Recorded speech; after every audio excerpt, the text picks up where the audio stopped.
SK네트워크스와 SK렌터카를 합친다면 차량 점유율은 19.2%로 롯데렌탈과 2.6%밖에 차이가 나지 않습니다. 롯데렌탈이 압도적. 안녕하세요, 아이언입니다. 오늘은 롯데렌탈에 대해서 알아보도록 하겠습니다. 먼저 기본 정보입니다. 8월 9일 월요일 청약을 시작하여 8월 9일 화요일 청약을 완료합니다. 환불은 2일 뒤인 8월 12일 목요일입니다. 상장은 일주일 뒤인 8월 19일 목요일로 예정되어 있습니다. 현재까지로는 브레인즈 컴퍼니와 동시상장으로 예정되어 있습니다. 주체별 공모 규모를 알아보도록 하겠습니다. 우리사주조합에 20%의 주식이 배정되어 있습니다. 일반 청약자의 25%, 기관 투자자는 남은 55%가 배정되어 있습니다. 공모 규모 및 시가총액을 알아보면 우리사주조합에 배정된 총액은 1,702억 원입니다. 기간제 근로자를 포함 시 1인당 1.56억 원, 기간제 근로자를 제외한다면 약 2억 원 수준이 됩니다. 일반 청약자의 청약 규모는 2,127억 원입니다. 청약 규모가 제법 큰 편입니다. 일반 청약자 증권사별 배정 주식수를 알아보도록 하겠습니다. 마지막 중복 청약이 가능했던 플래티어의 청약이 끝나 이제부터 모든 청약은 중복 청약이 금지됩니다. 증권사 중 한 곳을 골라 청약을 하셔야 합니다. 이번 롯데렌탈의 증권사는 모두 8개의 증권사가 참여하고 있습니다. NH투자증권과 한국투자증권이 32.5%로 동일한 주식을 배정받았고 KB증권이 조금 적은 20%, 미래에셋과 삼성증권, 신한금융투자, 키움증권, 하나금융투자는 전부 3%의 주식을 배정받았습니다. 최근까지는 1일차에 경쟁률이 차이가 나더라도 2일차에는 어느 정도 경쟁률이 맞춰지는 경향이 있었습니다. 하지만 이번 청약에는 무려 8개의 증권사가 참여하기에 증권사별 경쟁률 및 균등배정 주식수를 확인하시고 청약하시는 것이 좋을 것 같습니다. 이번 청약의 최소 단위 청약은 10주이고 10주의 청약 증거금은 29만 5천 원입니다. 청약 시간은 모두 10시부터 오후 4시까지 진행이 됩니다. 기관 투자자 수요 예측을 알아보도록 하겠습니다. 총 762곳의 기관 투자자가 참여하여 경쟁률 217.63대 1을 기록하였습니다. 올해 진행된 수요 예측의 평균 경쟁률이 1265.92대 1입니다. 롯데렌탈의 217.63대 1은 평균 경쟁률보다 낮을 뿐 아니라 올해 가장 낮은 청약이었던 아모센스 다음으로 두 번째 낮은 수요 예측 경쟁률을 기록하였습니다. 수요 예측 분포를 알아보도록 하겠습니다. 대부분의 수요 예측은 공모가, 상단과 상단 초과에 몰려 있습니다. 하지만 하단과 하단 미만에도 수요 예측 분포가 조금 있는 상황입니다. 배정받을 의도가 없어 보이는 낮은 단위의 청약을 제외한다 하더라도 적지 않은 수요는 남았습니다. 신청 수량 기준으로 살펴보면 0.67%가 공모가 밴드 상단인 59,000원 미만으로 수요 예측에 참여한 것입니다. 공모가는 희망 공모가액 밴드 상단인 59,000원으로 결정이 되었습니다. 의무보유 확약에 대해서 알아보도록 하겠습니다. 롯데렌탈의 수요 예측의 건수 기준 4.07%, 신청 수량 기준 14.65%의 의무보유 확약이 신청되었습니다. 의무보유 확약을 신청한 기관의 수는 적지만 수량은 매우 많이 신청한 상황인 것입니다. 일부 기관 투자자들은 매우 강한 확신을 갖고 있는 것 같습니다. 롯데렌탈의 수량 기준 14.65%의 의무보유 확약은 HK이노윤보다 조금 높은 수준입니다. 롯데렌탈의 기관 투자자 수요 예측 결과는 의무보유 확약이 아주 나쁜 건 아니지만 수요 예측에 참여한 기관 수가 적고 경쟁률이 낮습니다. 수요 예측 분포도 압도적이지 않아 좋은 수요 예측 결과라고 보긴 어려울 것 같습니다. 롯데렌탈의 유통 물량에 대해서 알아보도록 하겠습니다. 롯데렌탈은 공모가 59,000원 기준 상장 시가총액이 2조 1614억 원이 됩니다. 상장일 유통 가능한 기존 주주가 없고 공모주주인 일반 청약자와 기관 투자자만이 상장일 매각이 가능합니다. 공모주주만 매각이 가능하지만 공모 규모가 매우 커서 유통 가능 비율은 31.49%가 됩니다. 시가총액을 반영한 상장일 유통 가능 금액은 6,807억 원입니다. 여기에 기관 투자자의 의무보유 확약이 제외되어야 합니다. 의무보유 확약 신청이 건수와 수량 기준 비율이 상당히 차이를 보이고 있습니다. 이렇게 차이가 나는 경우 실제 배정이 예측이 매우 어렵습니다. 수량 기준으로 배정이 된다고 가정했을 때 예상 유통 가능 비율은 22.7%로 낮아지고 상장일 유통 가능 금액은 5천억이 조금 안 될 것으로 보입니다. 의무보유 확약 배정에 따라 상장일 유통 가능 물량은 매우 큰 차이를 보이게 될 것 같습니다. 롯데렌탈의 상장일 유통 가능 물량은 SK바이오사이언스보다 많거나 적을 수 있을 것 같습니다. 상장일 매각 가능한 주주가 없는 것은 큰 장점입니다. 최대 주주와 특수관계인인 호텔 롯데와 부산 롯데호텔만 주주이기에 상장 후 6개월 동안 매각이 가능한 기존 주주가 없습니다. 직원들에게 부여된 주식 매수 선택권, 전환사채, 우선주 등이 없어 매우 깔끔한 상황입니다. 롯데렌탈이 어떤 회사인지 알아보도록 하겠습니다. 롯데렌탈의 부분별 매출 영업이익을 살펴보면 대부분의 매출과 영업이익은 차량 및 일반 렌탈에서 발생하는 것을 확인하실 수 있습니다. 렌탈 부분을 좀 더 자세히 살펴보면 차량 렌탈이 62.1%, 중고차가 28.8%, 일반 렌탈이 9.2%를 차지하고 있습니다. 매출의 95% 이상을 차지하는 렌탈 부분에서 차량 렌탈과 중고차가 90% 이상을 차지하고 있는 것입니다. 차량 렌탈 사업은 어떻게 돈을 버는지 알아보도록 하겠습니다. 차량 렌탈 사업은 매우 단순한 사업 구조를 가지고 있습니다. 업체는 자동차를 구매한 후에 3년에서 5년 동안 차량을 빌려주며 이용료를 받게 됩니다. 일정 기간이 지난 자동차는 중고차로 매각을 하게 됩니다.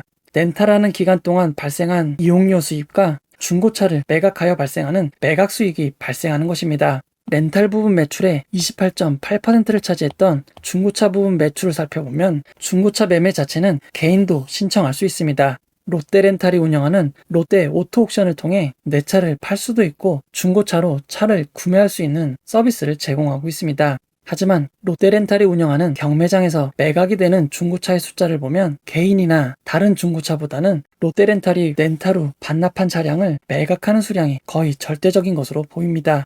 즉 중고차 부분 매출은 렌탈 후 반납한 차량을 매각하여 발생하는 수익인 것입니다. 부분별 매출을 다시 살펴보면 전체 매출의 62.38%가 차량 렌탈이고 24.01%가 중고차 판매에서 나오고 있습니다. 결국 대부분의 매출이 차량 렌탈과 직접적인 관련이 있는 것입니다. 차량 렌탈을 통해 수익을 얻는 방법은 시간 단위로 빌리는 카쉐어링, 일 단위로 빌리는 단기 렌터카, 장기간인 달 단위로 빌리는 월간 렌터카가 있습니다. 렌터카는 기본적으로 차량이 많아야 수익을 많이 올릴 수 있습니다. 롯데렌탈은 2021년 1분기 기준 23만 5,723대의 렌터카를 보유하고 있습니다. 업계 시장 점유율 21.8%로 1위를 차지하고 있는 것입니다. 하지만 최근 몇 년간 점유율은 지속적으로 낮아지고 있는 상황입니다. 2018년 대비 점유율은 9.92% 감소하였습니다. 지난 몇 년간 자동차 등록 대수 대비 렌터카의 수를 보면 비율이 지속적으로 높아지는 것을 확인할 수 있습니다. 롯데렌탈도 지속적으로 렌터카를 늘려가고 있었지만 경쟁업체들이 더 많이 렌트카를 늘려가고 있는 것입니다. 그 결과 렌터카 업체의 경쟁은 매우 심한 상황입니다.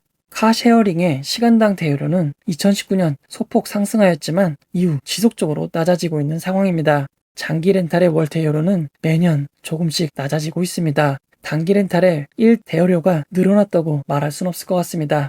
그 결과 렌터카 한 대가 올리는 매출은 크게 개선되지 못하고 있습니다. 2020년 1분기와 2분기는 코로나 팬데믹으로 인한 매출의 급락이 있었습니다. 그러나 그 이전인 2019년에도 2018년보다 대당 매출은 낮아지고 있었던 상황입니다.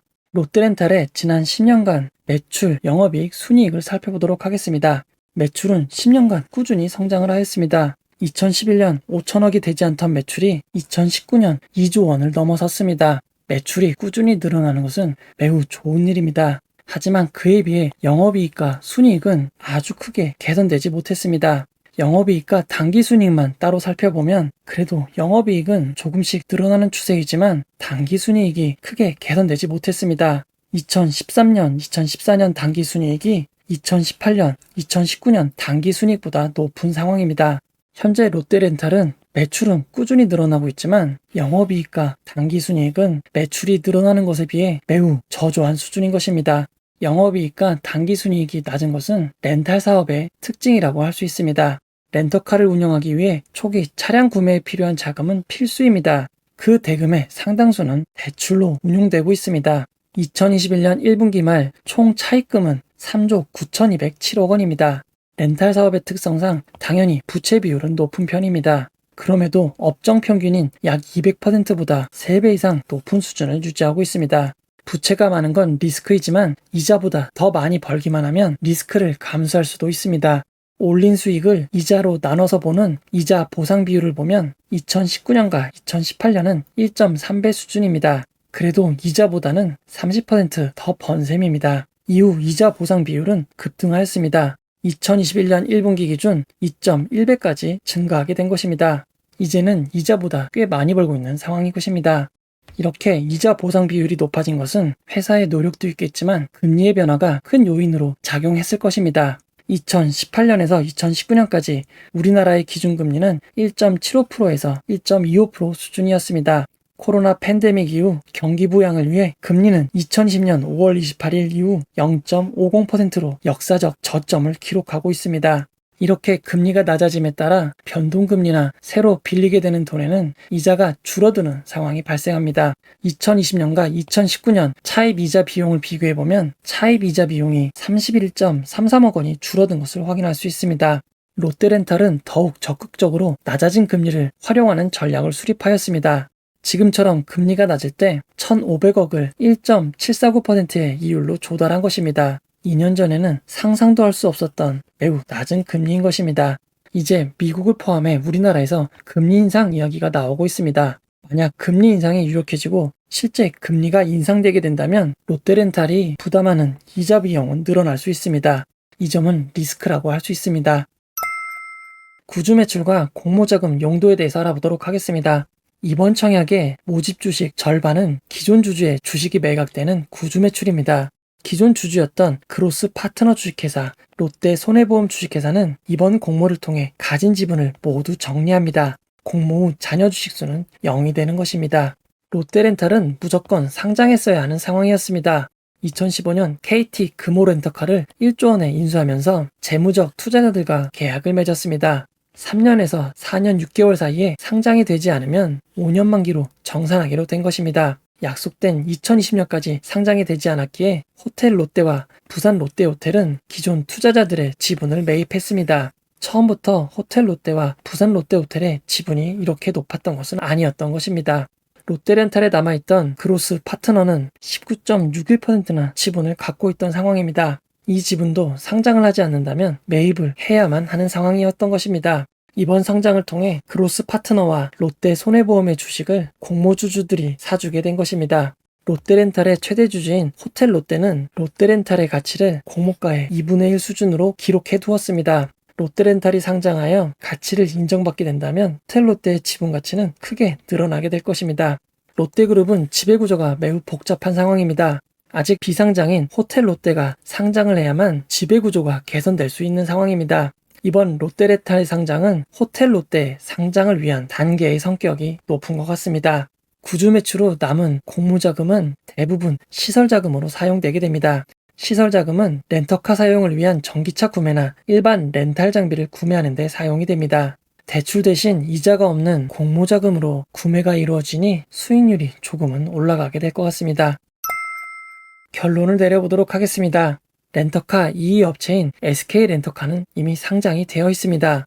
SK 렌터카와 비교를 해보면 롯데렌탈은 상장 시가총액이 2조 1,600억 원이고 SK 렌터카는 6,738억 원입니다. 321%의 차이를 보이고 있습니다. 등록 자동차 수는 SK 렌터카와 롯데렌탈이 174%의 차이를 보이고 있습니다. 2020년 매출과 영업이익, 순이익은 시가총액의 차이보다 적게 나는 상황입니다. SK 렌터카는 롯데렌탈과 달리 일반 렌탈, 오토리스 및 할부 금융 수익이 없습니다. 차량 렌탈에만 집중이 되어 있는 회사입니다. SK 렌터카의 최대 주주는 SK 네트워크스입니다. 무려 72.95%의 지분을 가지고 있습니다. SK 네트워크스도 렌터카를 72,644대를 보유하고 있습니다. SK 네트워크스와 SK 렌터카를 합친다면 차량 점유율은 19.2%로 롯데렌탈과 2.6%밖에 차이가 나지 않습니다. 롯데렌탈이 압도적 1위는 아닌 상황이 됩니다. 결론을 내려보도록 하겠습니다. 롯데렌탈의 대부분의 수익은 결국 차량 렌탈과 관련되어 있는 매출에서 발생하고 있습니다. 현재 업계 1위지만 압도적 1위는 아닙니다. 차량 렌탈업은 경쟁이 매우 심한 산업입니다. 차량 구입을 위해 대출을 많이 사용하였습니다. 하지만 이자보다 많이 벌면 되는 상황입니다. 다만 현재는 코로나 팬데믹으로 인한 금리 인하의 혜택을 조금 받고 있습니다. 다시 장기적으로 금리가 인상된다면 단기적 영향은 적을 수 있겠지만 장기적으로는 분명히 악재가 됩니다. 매출 대비 순이익률이 매우 낮고 큰 성장이 어려운 산업입니다. 이번 상장은 재무적 투자자들의 투자금 회수와 대주주인 호텔롯데의 상장을 위한 단계의 목적이 더 큰 것으로 추정되는 상황입니다. 상장일 공모주주들만 매도가 가능한 점이 큰 장점입니다.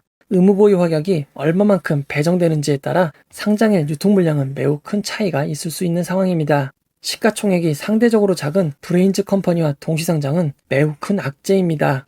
상장일 매수세는 분산될 수밖에 없고, 이런 점에선 기관 투자자의 수혜측이 좋고 상장일 유통 물량이 적은 브레인즈 컴퍼니가 유리하기 때문입니다. 기관 투자자의 수혜측 결과가 좋지 않아 동시 청약이 진행되는 종목 대비 경쟁률은 상대적으로 낮을 것 같습니다. 경쟁률이 낮으면 조금만 올라도 절대적인 이익은 커질 수 있습니다. 공모주주들밖에 없지만 동시호가 하한가 매도가 이어진다면 시초가에서 손실을 볼 수도 있는 상황입니다. 최근 많이 개선되었지만 동시호가 하한가 매도는 예측이 매우 어렵습니다. 월요일 롯데렌탈과 동일하게 공모주들밖에 없는 HK이노엔의 상장 결과를 참고하면 도움이 될 것 같습니다. 다만 HK이노엔은 롯데렌탈보다 상장 시가총액도 작고 바이오 기업인 점은 감안해서 참고하셔야 할 것 같습니다. 회사 내부 사정을 누구보다 잘 알고 있는 우리사주조합의 실권 여부를 반드시 확인하시기 바랍니다. 각 증권사별 배정 주식수는 다음과 같이 정해져 있습니다. 청약이 시작되는 1일차에 처음 배정 주식수보다 5%가 늘어난 주식수로 청약이 진행되는지 반드시 확인을 하셔야 합니다. 만약 주식수가 늘어났다면 우리사주조합에서 최소 25% 이상 실권이 발생한 것으로 추정해 볼 수 있습니다.